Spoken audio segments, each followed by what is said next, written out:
Here's a HAMClock on Windows.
And like I say, right there, it says it won't, Linux has been installed. And then it's going to be installing the Debian.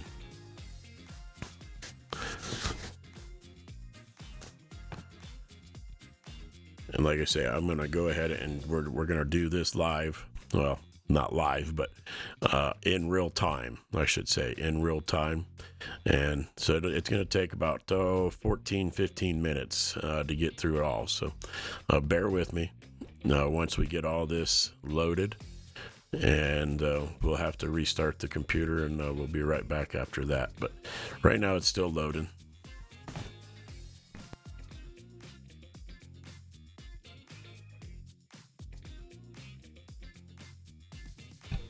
Right there, changes will not be affected until system is rebooted. So here we are, we're rebooted. Here's the Debian window. Like I say, it'd pop up. I'm going to go ahead and set it up. My username, just going to be my call sign like always. And then you push enter. It's going to ask for a password. Keep it short if you can. Retype it. It's successful, and now we're ready to go. We'll minimize this window right here right now, and we're going to open back up a PowerShell.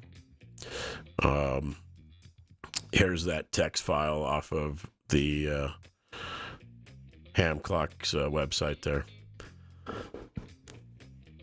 Open up PowerShell and admin, run as an administrator.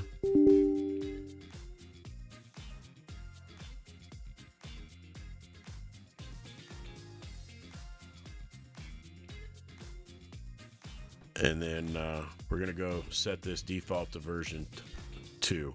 And I mess up right here. Don't try to copy and paste it in the Debian window. Make sure you're in the PowerShell window here. There we go. That was successful. We're going to get updates now.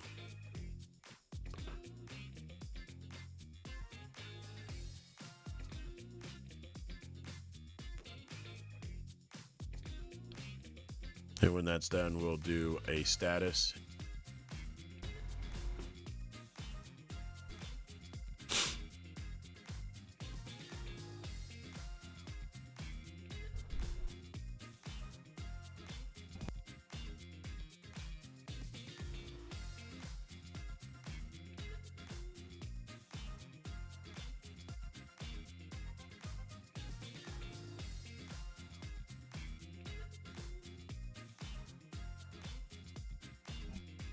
and depending on your system, your computer, will determine how fast this goes. I've tried it on 3 different computers now, 2 of them with Windows 10 and this one here on Windows 11. The Windows 11 computer is a pretty fast computer, so it actually goes pretty fast. The other 2 computers were pretty slow. All right, so we've got the updating Windows here, our Windows subsystem for Linux. Let's take a few seconds here. And then when that's done, we'll do a status there to make sure it's all loaded.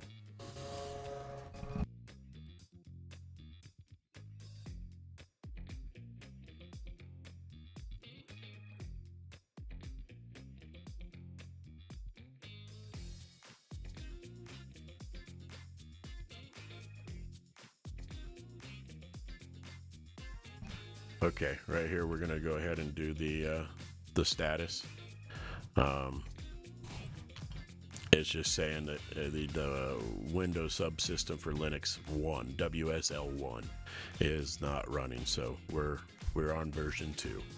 So here it kind of gets a little confusing with the way this text file is. We're going to come down here and jump to this one first, this line right here, and that's basically it's going to tell us that there's an error, no file found. But in case there was a file found, it's going to reset it, is what that is. So they're going to jump back to the top one, the very top, the net sh line. Hit that, copy it, put it in there, hit enter. It'll say okay. Then come down and copy the next net sh file and copy and paste it in there, and it will automatically do that. And then come down and check. We're going to check and see the net sh and to see if the ports have been set correctly, which they have been. Okay, so we're done with the PowerShell. You can close it or you can minimize it. We're going to go and open up the Debian prompt here, and this is where we're going to go ahead and add everything under the WSL Debian tab. The first top there, the sudo nano etc. sudoers, you can change your password in that somehow. I haven't been successful in doing it, so I just skip that. I go straight to the sudo apt-get update, copy it in there, and it'll ask for your password. Enter it. Remember, when you enter your password, guys, it will not show up in there. Go on to the next upgrade. It'll come up with a few things like you saw there. Click Y for yes, hit enter, and it's going to start downloading things. While this is running, I always go to the text file and get my next command ready to go. Copy and paste the install its new libraries. Click yes or Y for yes. Let your libraries download now.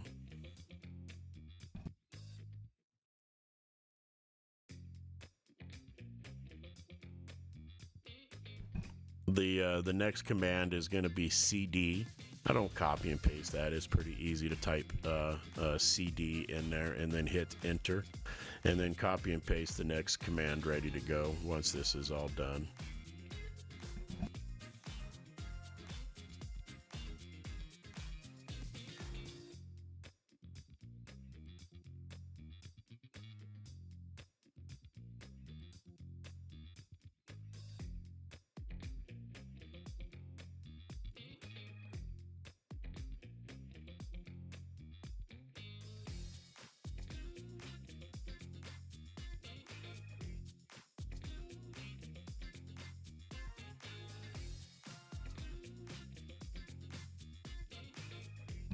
As you can see, once we start getting closer to the end there, we'll have a progress bar that'll start coming up, going across.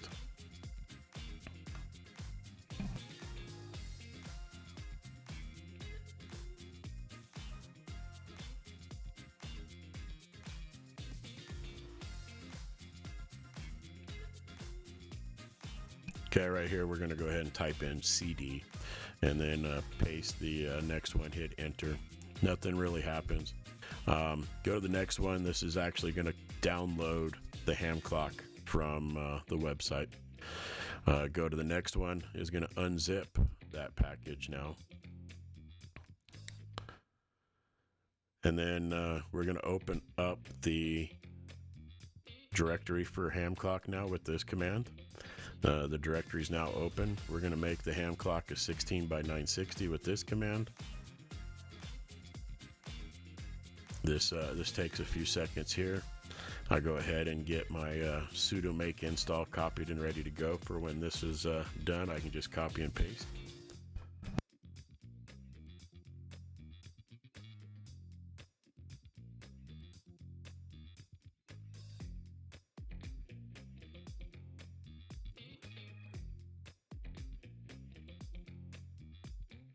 Then I copy and paste the sudo make install. It's ready to go. So you can now close or minimize this this window. Go and open a browser. Your browser now. I use. Well, actually, hold on. Let's open up the command prompt window. Search down there in your taskbar search, and search for the command prompt. Type in WSL sudo HAMClock. WSL sudo HAMClock. Now I'm going to go ahead and open up a browser, and down here you can see the address for it is the 127.0.0.1 :8081 or 8181 /live.html. Right now there's nothing there because we haven't got it set up. Push enter, go back to your command prompts after you get that browser open, and type in your password, and here we go. And then go back to your browser and refresh your browser, and here we go. We've got HAMClock. I'm gonna go ahead and set it up a real quick run through of the HAMClock. I'm gonna type in my call sign right here. No need to set up the latitude longitude. As long as you put your grid in, it will enter the latitude and longitude. I don't have any of that clicked. We're going to go to the next page. Clusters, IBOs, yes. Port 7300, real easy one to remember. dxusa.net, and then put your call sign in for the login. Next page. And then WSJTX, you can hook it up. Rig control, rotor control, FL rig. You can have it all hooked up to this. Map centering, well, we're going to come back. I'll show you that here in a minute. This is where you can set up all the fine tuning and your colors and stuff for lines. I'm going to click done, let this run. It takes a few seconds for it to run and pop up.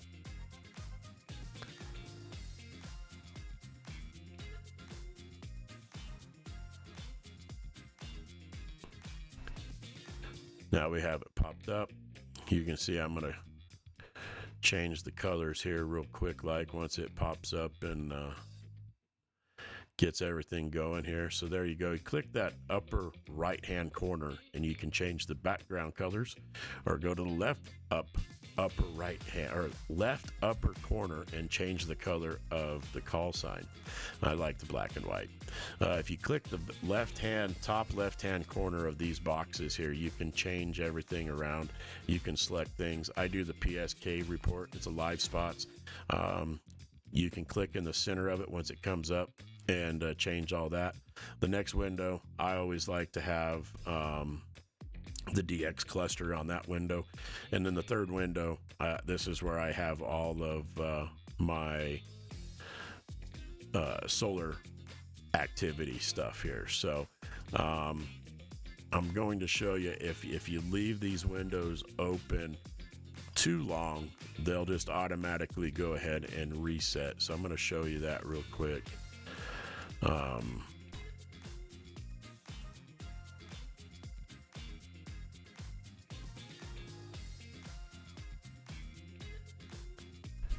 See, there you go. It resets itself. Then you can go back. Like I say, I keep this one for my solar weather, I like the K index, the solar wind, and the BZ tilt. This next window, the NCDXF, the Northern California DX Federation or Foundation, the beacons. You can change this window to other things, but I love the beacons. So you just match the colored triangles to the frequency. So you can set on 14-10 or 14.10 and watch the yellow triangle move around the globe, and you can see where, or get a beacon report basically. This window here, same thing, upper left hand corner, click on it and you can change all kinds of stuff in there. Same way down here, you click upper left hand corner and it brings up all of your satellites that you want. If you're a big satellite guy, you can click on that. Stopwatch. Click on the stopwatch and then you have the countdown and the timers. You can count it down to however, from 10 to whatever. Pretty cool little thing. Click on the big clock over there. Excuse me. And it just a big analog clock. You can do all kinds of stuff. To get out of it, click on it and it'll go there. Click on that. This little lock button right there. Push and hold it for about 3 seconds. There you go. And this is how you can restart the HAMClock. And if you don't like any of the changes that you did at the beginning of the setup, you can go back and change this. I'm going to go change the center of my map to 103 West instead of 0E. We're going to do 103 West. And that will center the map onto 303. That will center the map onto the center, basically the center of the U.S. for me anyways. And it makes the map a little bit. So I'm going to click done, let it run. But that is it, man. That's the HAMClock on Windows update. Fairly easy setup. Like I said, I've done it. I've tried it on both Windows 11 and Windows 10, and it has worked tremendously well. Hey, thanks for watching. Don't forget to subscribe and like 73s.